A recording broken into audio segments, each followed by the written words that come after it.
Oh yeah, you're on the Hillbilly Voodoo channel. This here's our Sherp style ATV, the bug out buggy. If you're just finding this channel, we're trying to build a Sherp out of, well, pretty much out of nothing. We're picking up stuff off the ground, out of our piles of ground obtainium, and we're trying to build a $160,000 off-road ATV. Stick around, see what type of hillbilly voodoo we have to do to not spend any money on this thing. So for those of you just finding this channel, I'll give you a slight little bit of recap on what's going on here. If you want to check out the full build, you should probably subscribe to the channel and go back and look over the playlist, and you can see how we did all this stuff. But so far we have a chassis built out of an old farm fuel tank that we've cut strips of metal out of and built the actual frame and chassis out of it. The main structure of the frame was an old deck off of a truck that we chopped some pieces of steel out of. Our axles are full floater differential. One was out of a motorhome, one was out of an old truck. We've just chopped the ends off and we're using the spindles and all the outers and such.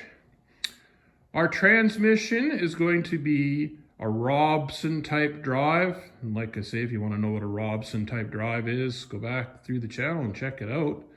It's built out of a PT Cruiser front end. Got a lawnmower or rototiller engine on there. So what are we going to work on today?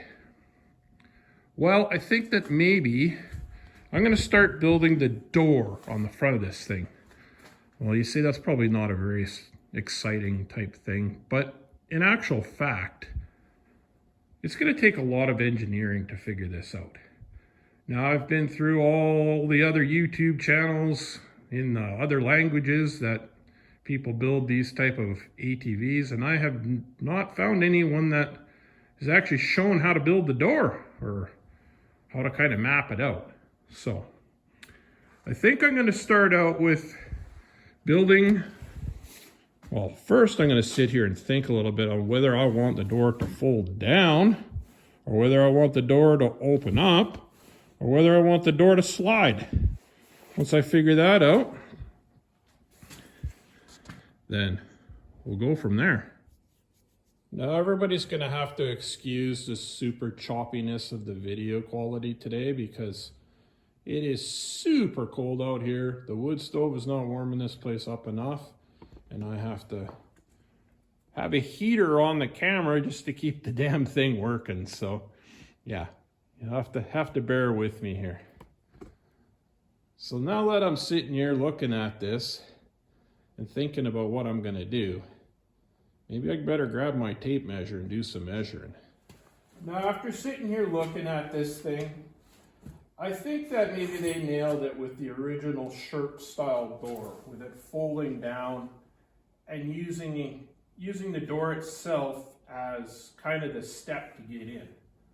I guess that's probably why most of them do it that way.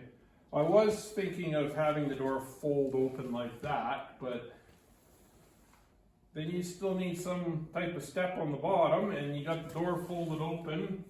You can't really drive around with the door folded open anyway, so you might as well kill two birds with one stone and make the door the step itself. Now I think the first thing we're going to have to do is make some more of these rib style things. I'm not going to bore you with making another set of these and you watching me because it's the same old thing. You guys can, if you're new to the channel, you can go back and watch how I build these things and get an idea from there. But I think I'll make two more of these to use as the outside brace, and then we'll decide where we're going to put the steps on those and what type of hinge and thing we're going to build here. Now I think the bottom step is going to have to be fairly wide because getting in and out of a vehicle, the very first step that you step on is usually the one that you got yuck all over your feet. And it's usually the slippery one, and it's usually the first one that kills you. So we'll make the bottom step wide, and then maybe the next one, if we need a next one, like the rung of a ladder or something. But first off, we'll make some more ribs, and when I get those done, I'll bring you back and we'll try to plan this out in our heads about what we're going to do for the rest of it. Now, I got our rib built here. Well, I got 2 of them built. And I've drilled a whole crap ton of speed holes in it to try to lighten it up so that when this door is finally built, we can actually move it without needing to squat thrust to get it to go up. But got it all, this one put in place with a clamp. Now, the reason that I'm building this with everything clamped in place here is because absolutely nothing is square on this door frame, and the pieces that I'm making it out of aren't exactly square, so I figure if I build it all in place, then at least it will fit. Now I'm going to shim this out with a piece of cardboard thickness. Why cardboard? Well, because it's kind of squishy and it will take up some of the unevenness. And it will clamp everything in place so that we can kind of build the rest of it the way we need it to be built.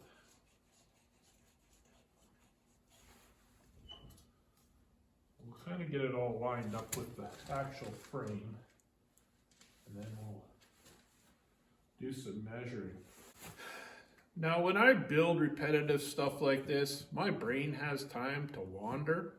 And that might not be such a good thing because it's probably too small to be wandering off by itself. Today, when I went to find my brain, I found it stuck in the YouTube hole. The hole of wondering where all my subscribers are and why I've been doing this for a year and I only have 500 and some odd subscribers. And other channels have been doing it for a month and they have thousands. And then I got to realize that I have never ever been one of those people that's been part of the popularity contest and the who's who in the zoo. I've always been one of those guys that's rung what you brung and do your own thing. So I've decided that I'm not looking at my subscriber count anymore, and I'm not looking at how many people watch my videos. I'm just going to do my own videos. So I don't care who you are or where you're from. If you want to be part of the Hillbilly Voodoo family, grab your shit, jump in, and let's go party. Maybe we'll learn something together, and maybe we'll have some fun. So we should get back to what we're doing here instead of just yapping. Now, I'm thinking the step that goes across the top, well, it's obviously going to be the step that goes across the bottom, right? When we fold this door down. So it's going to have to be the widest step.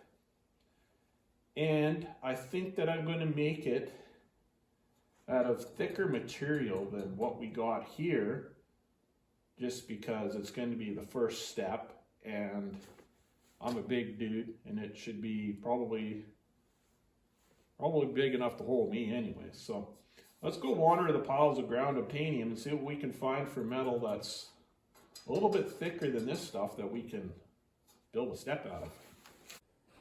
Now, the other day when I was out here looking for that piece of cable to build my wire brush out of,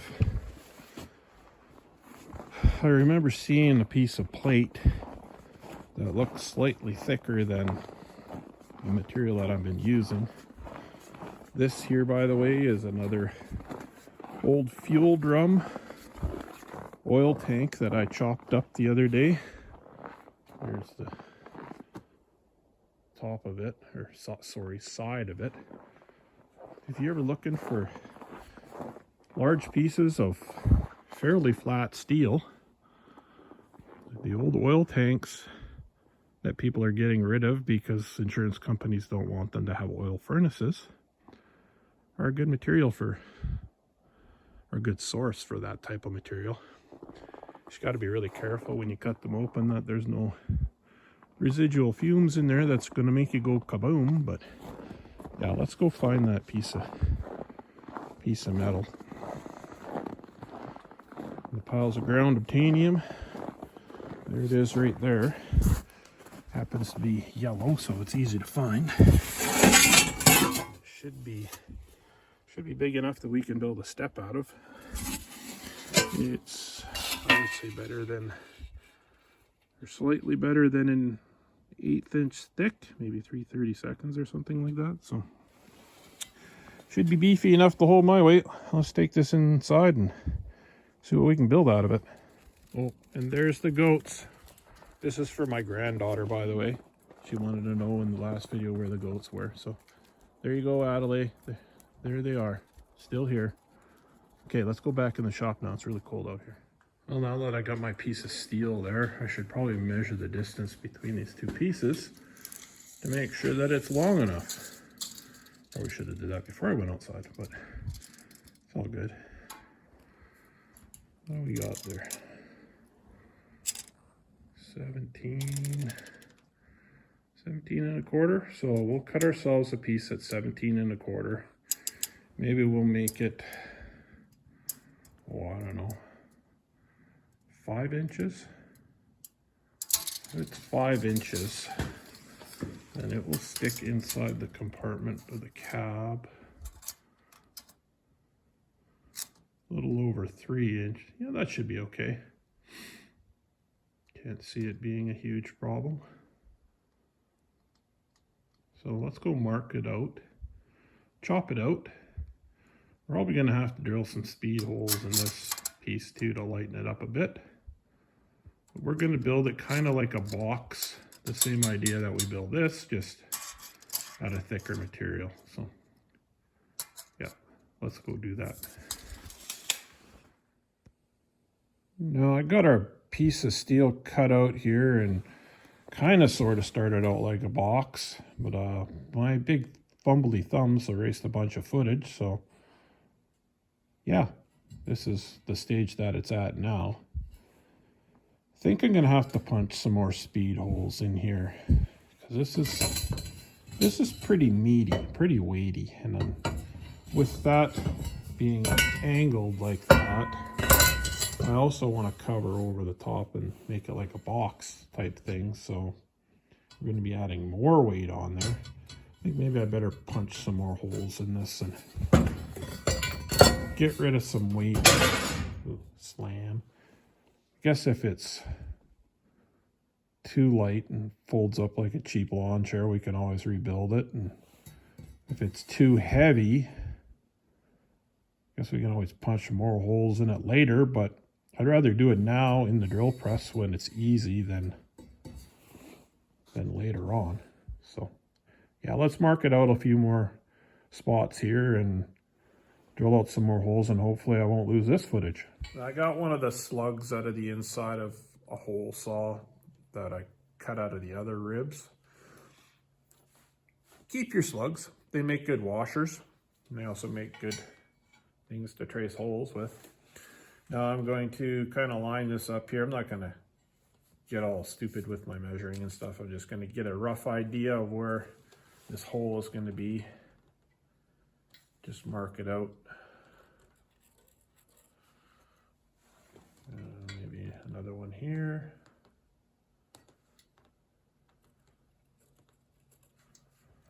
Maybe one here. Well, that should take some more material out of there anyways, so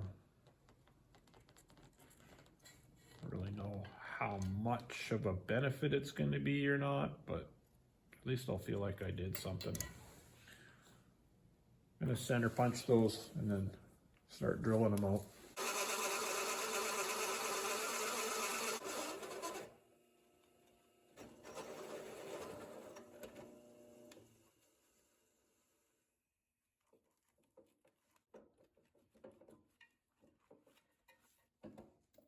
Well, it's kind of looking like the shadows might be getting a little bit long out there, so it's pretty cold out. We should probably go light the smoker and start supper. So let's go on outside and shovel it off.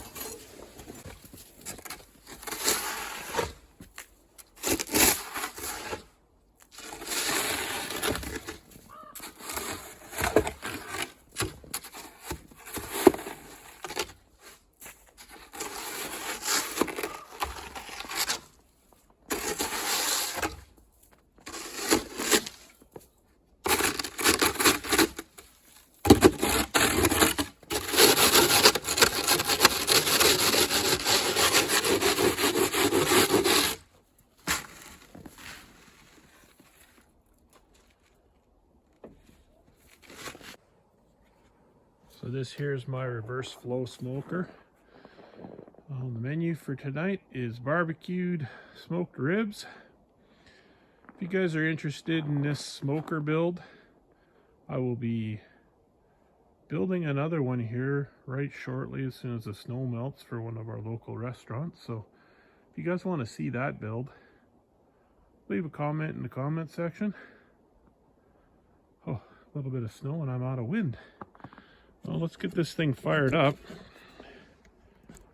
and get it warming up, because it's going to take a while to cook those ribs in the freezing temperatures we got going on right now.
Well, we'll let that thing get ripping and thawed out there, and we'll get our meat prepared.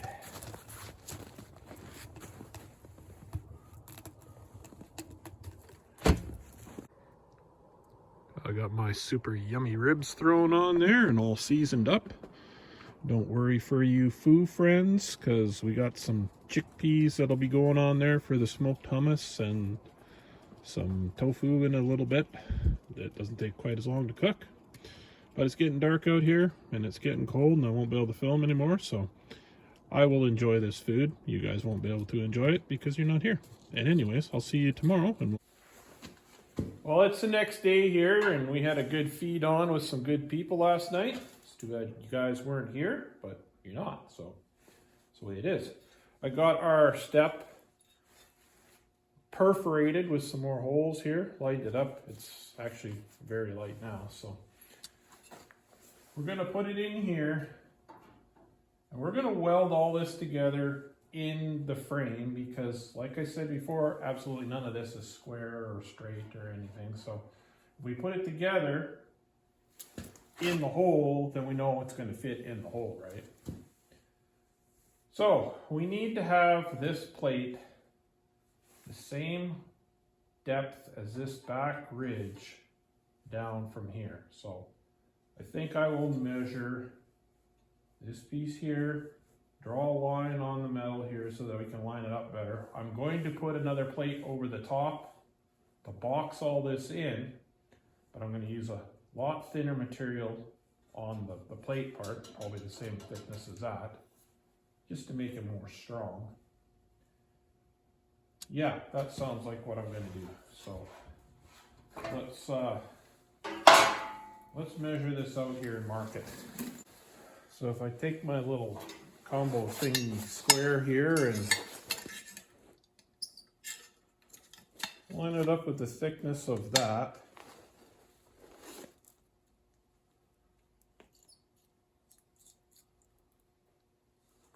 and I can come off the top of here, draw a line.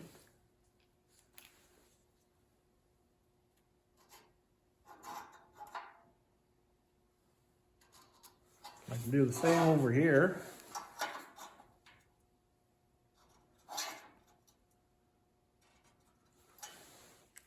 And we can line all that up on those lines there. I have our step tacked in place there now. Just a couple little small tacks because I don't know if that's going to be at the right angle when we fold this door down. So the next thing we're going to do is use another piece of this thicker steel, and we're going to come down here and we're going to go across the bottom with a piece up like that so that we have something fairly robust to mount the hinges to. And then we'll box it in with this thinner stuff, but I want something a little bit thicker that so the hinges don't kind of fold up or make a mess. This bottom piece here is fairly thin, so I might have to reinforce that. But we'll start out with another chunk cut out of that piece of ground obtainium that we found outside and tack that in place. And then we'll open this thing up and see if that step is going to be at the right angle for where it's going to be sitting when it's open. Yeah, that kind of makes sense to me. I don't know if it makes sense to you or not, but yeah, that should work. So let's put a piece in here and then we'll see if we can figure out some way to fold this thing open without having hinges on it. Maybe we'll have to build hinges first, but I don't know. Let's go with putting the piece in here first. So I'm thinking that a 2-inch chunk should be plenty wide enough. So let's mark that out here.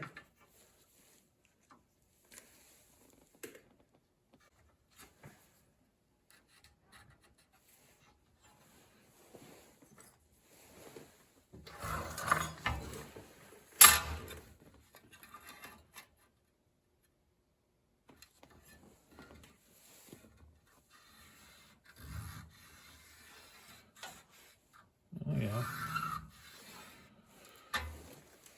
Maybe I should grab a pen that actually works.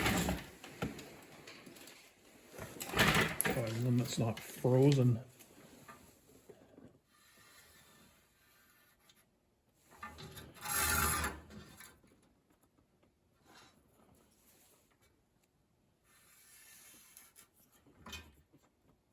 Maybe my eyes are frozen. Wow. That kind of looks straight.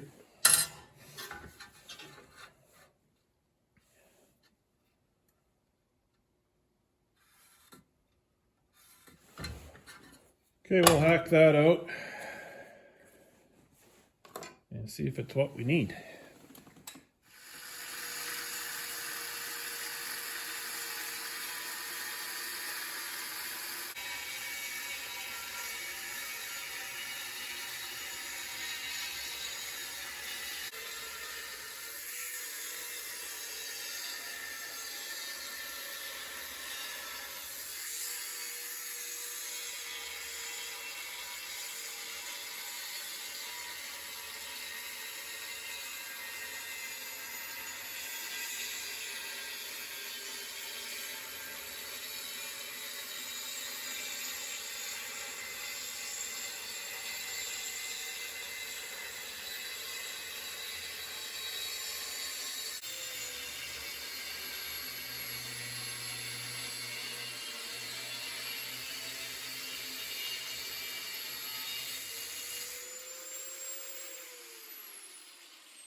Well, I went ahead and welded in our piece of 2-inch metal here.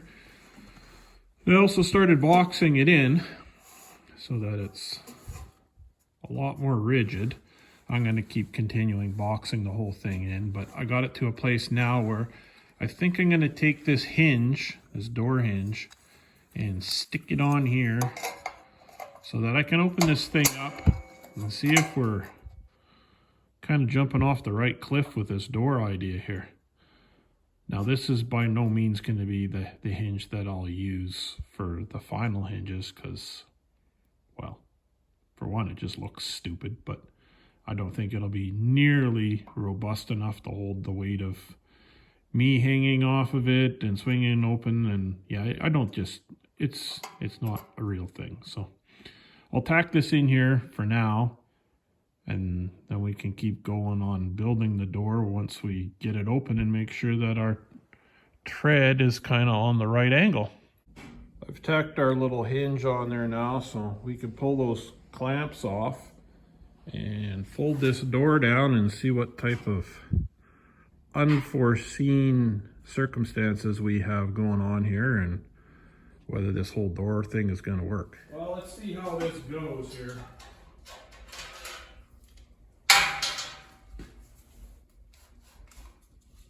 Pull our little cardboard shields out of there. Drop that down. Now, let's take a look and see if we got any problems here.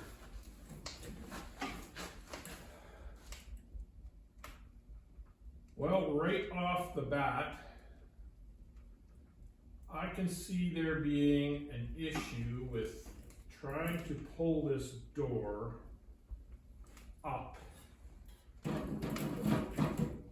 with it being right vertical like that. If you're inside the door and you got some type of strap here and you're pulling on it, I can see that not working very well.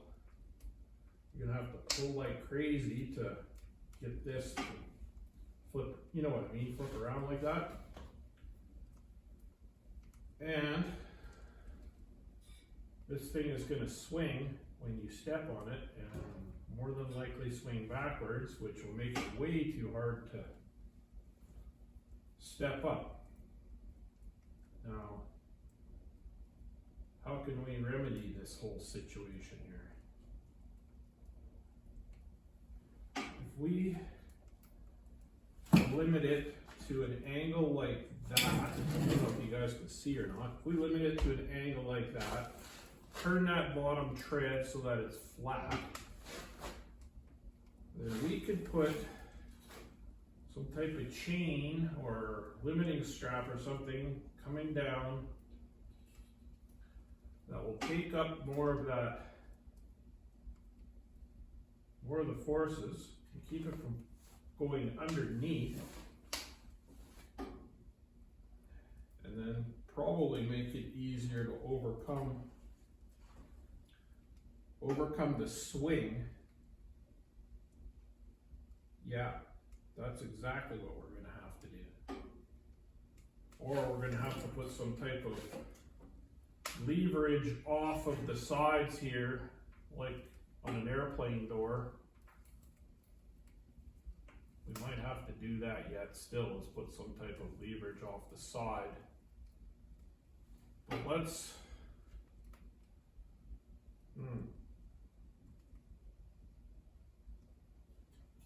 how far should we have it? I would say probably about there.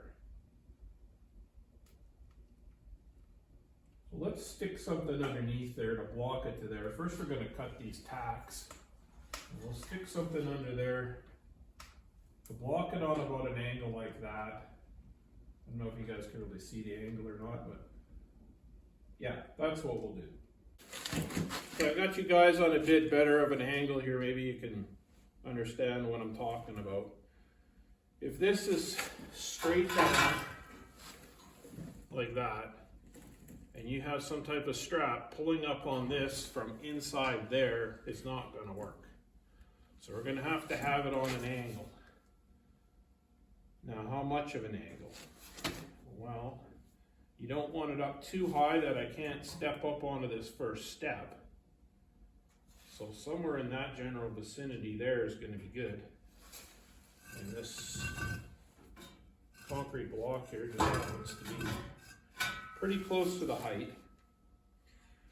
Now we'll take this tread here and angle it so that it's flat. Yeah, so if that's flat, then the next tread can go up here. And if that's like that, then it will be a lot less of a pull to pull that step in. And we can also have chains or straps or something going on an angle like that to take up more of the weight, so it's not all on the hinge itself. Yeah, that totally makes way more sense. So, you know, cut these tacks off here, and or hopefully cut these tacks off and bend that down. So if we cut the bottom tacks, and hopefully we can just rotate it on the top tacks. Tacks. That's a funny word. Tacks.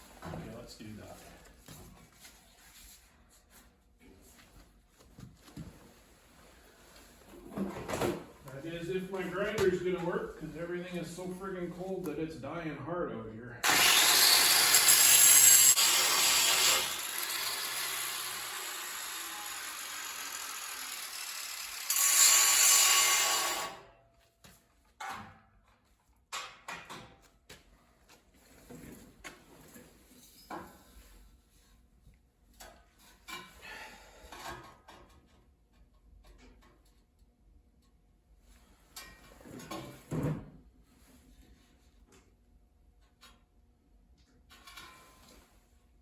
Well, that looks kind of level to me. Let's actually grab a level one.